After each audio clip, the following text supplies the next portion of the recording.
mo bang hindi ka na sumuko ang puso ko?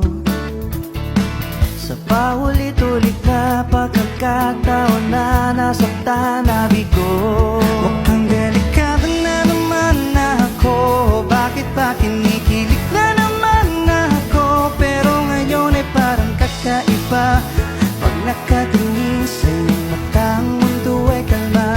Ngayon nandyan ka na, di magmamadali. Kung lang ang katabi hanggang sa ang buhok ay pumuti.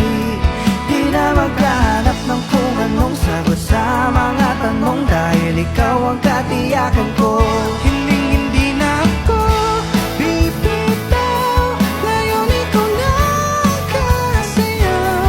Kung meron ng kulay ang aking nagsisilbing tanglaw, ikaw ay dilaw. Di akalaing mararamdaman kung muli ang iyakap ng panahon habang kumakain